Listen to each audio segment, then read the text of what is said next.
جس دور پہ نازاں تھی دنیا اب ہم وہ زمانہ بھول گئے. جس دور پہ نازاں تھی دنیا اب ہم وہ زمانہ بھول گئے. اوروں کو جگانا یاد رہا خود ہوش میں آنا بھول گئے. منہ دیکھ لیا آئینے میں پر داغ نہ دیکھا سینے میں. منہ دیکھ لیا آئینے میں پر داغ نہ دیکھا سینے میں. دل ایسا لگایا جینے میں مرنے کو مسلمان بھول گئے. اب آپ حضرات کے سامنے نبی علیہ السلام کی تجارت کے متعلق گفتگو کرنے کے لیے تشریف لاتے ہیں. حضرت مولانا علی شان صاحب اسٹیج پر آئیں اور آ کر اپنے خیالات کا اظہار فرمائیں.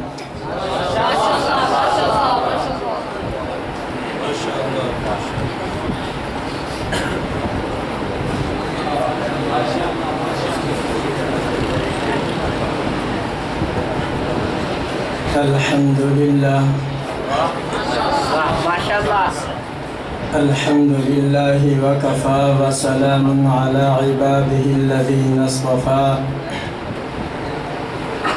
خصوصا علی سید الرسل وخاتم الانبیاء. اما بعد فاعوذ باللہ من الشیطان الرجیم. بسم اللہ الرحمن الرحیم. لإيلاف قريش إيلافهم رحلة الشتاء والصيف. وقال النبي صلى الله عليه وسلم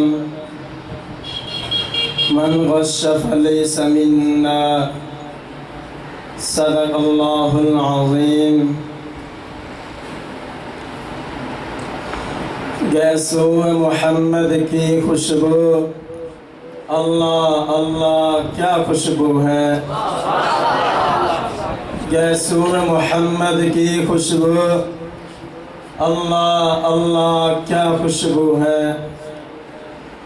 احساس معطر ہوتا ہے واللیل کی مہکی چھاؤں میں. وہ بانی دین مبین بھی ہے حامیم بھی یاسین بھی ہے. وہ بانی دین مبین بھی ہے حامیم بھی یاسین بھی ہے. مسکینوں میں مسکین بھی ہے سلطان زمانہ شاہوں میں. میرے انتہائی واجب الاحترام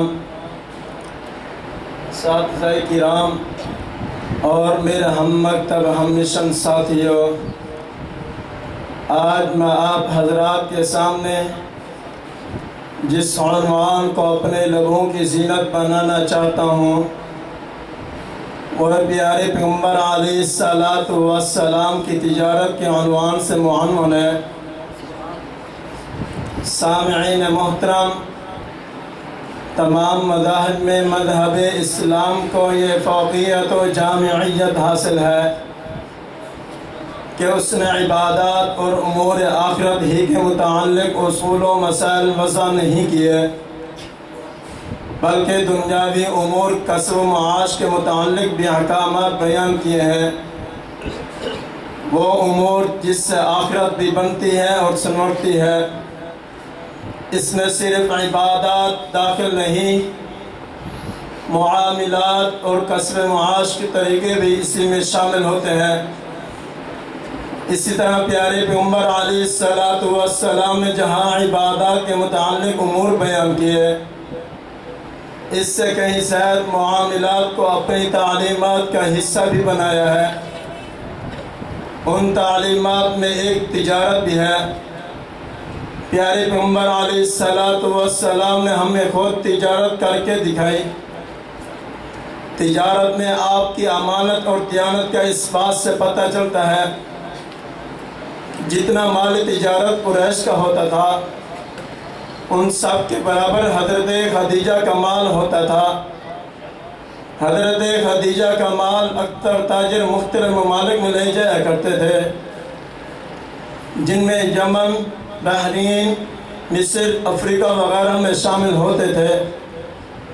لیکن اتنی مالدار ہونے کے باوجود بیوگی کی زخم کھوڑتا تھی، کوئی ایسا آدمی آپ کو نہیں ملتا جس کو آپ کاروبار میں شریک کر سکیں۔ جب پیارے پیغمبر علیہ السلام کی امانت اور دیانت کی شہرت سنے، آپ نے خود پیغام بھیجا، میرا مال تجارت شام کے فروخت کے لیے لے جائیں، اور ساتھ یہ بھی کہا میرا میسرہ غلام اس سفر میں ہاتھ بٹانے کے لیے خادم کی حیثیت سے ساتھ رہے گا۔ میسرہ کو بھیجنے کا ایک مقصد یہ بھی تھا اس کے ذریعے آپ کے حالات معلوم ہو جائیں۔ پیارے پیغمبر علیہ السلام کی امانت اور دیانت کی شہرت سن کر حضرت خدیجہ بڑی حیران تھی۔ ایسا بچہ جس نے عالم یتیمی میں آنکھ کھولی، پھر 6 سال کی عمر میں آپ کی ماں کا سایہ سر سے اٹھ گیا، 8 سال کی عمر میں آپ کے دادا کا انتقال ہو گیا، وہ بے سہارا بچہ جوان ہو کر ایسی شہرت کا مالک بن گیا۔ ہر شخص نام لینے کی بجائے صادق و امین کہہ کر یاد کرتا ہے۔ ایسی شہرت تو جن کے ماں باپ زندہ ہوتے ہیں ان بچوں کو بھی نہیں ملتی۔ میرے آقا علیہ السلام نے حضرت خدیجہ کا مال شام لے جانے کی درخواست کو قبول کر لیا، جبکہ اس سے پہلے پیارے پیغمبر علیہ السلام نے اپنی 12 سال کی عمر میں اپنے چچا کے ساتھ تجارت کے لیے تشریف لے گئے۔ آپ کو بڑا تجربہ ہوا، وہی تجربہ آج 25 سال کی عمر میں کام آیا، جب پیارے پیغمبر علیہ السلام نے حضرت خدیجہ کا مال لے کر بصرہ کے شہر پہنچے۔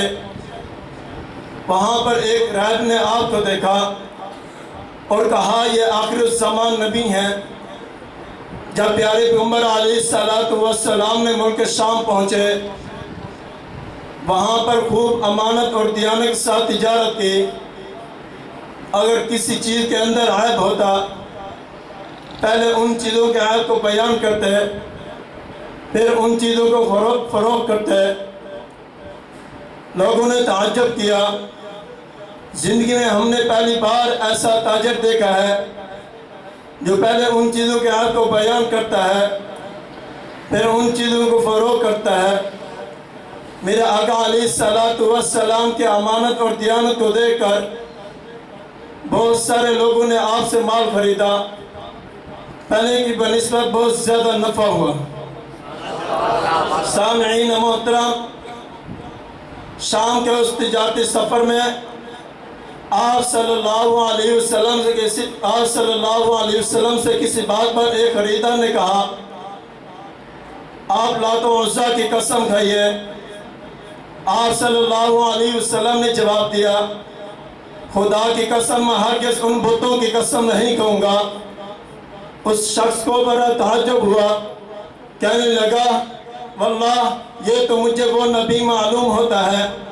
آپ کا یہ واقعہ زمانہ نبوت سے پہلے کا تھا، جبکہ ہم مسلمان آپ کے امتی کہلانے والے تاجر صبح سے شام تک نامعلوم کتنی جھوٹی قسمیں کھا کر مال حاصل کرتے ہیں۔ اس سے پیارے پیغمبر علیہ السلام نے منع فرمایا۔ میرے آقا علیہ السلام نے فرمایا جھوٹی قسمیں کھانے سے مال تو بڑھ جاتا ہے لیکن برکت نہیں رہتی۔ میرے پیارے پیغمبر علیہ السلام ایک مرتبہ بازار کی طرف تشریف لے گئے، ایک تاجر کو دیکھا جو اپنے غلہ کا ڈھیر لگائے ہوئے اور فروخت کر رہا تھا، جو کہ اوپر سے خشک تھا نیچے سے تر تھا۔ میرے آقا علیہ السلام نے فرمایا اے تاجر اپنے غلہ کو برابر کر دے، اوپر والے کو نیچے کر دے، نیچے والے کو اوپر کر دے تاکہ سارا غلہ برابر ہو جائے۔ میرے آقا علیہ السلام نے قیامت تک تمام آنے والے تاجروں کے لیے یہ پیغام دیا من غش فلیس منا، جس نے دھوکہ کیا وہ ہم میں سے نہیں۔ پیارے پیغمبر علیہ السلام نے حصول رزق میں برکت کے لیے ارشاد فرمایا۔ آپ صلی اللہ علیہ وسلم نے فرمایا جب تم فجر کی نماز کے بعد بعد ذکر و خدا میں لگے رہنا، اشراق پڑھ کر کاروبار شروع کر دینا، یہ رزق کے اصول میں زیادہ نفع کا باعث ہے۔ آپ صلی اللہ علیہ وسلم نے پھر فرمایا ان لوگوں میں سے نہ ہو جانا جو سب سے پہلے بازار میں جاتے ہیں اور سب سے آخر میں بازار سے نکلتے ہیں۔ جس طرح صبح کا وقت عبادت اور تلاوت کا وقت ہوتا ہے، اس طرح شام کا وقت بھی راحت و آرام اور گھریلو کام ذکر اور عبادت کا وقت ہوتا ہے۔ جب پیارے پیغمبر علیہ السلام فجر کی نماز کے بعد سلام پھیرتے تو یہ دعا پڑھتے اللہم انی اسألک علما نافعا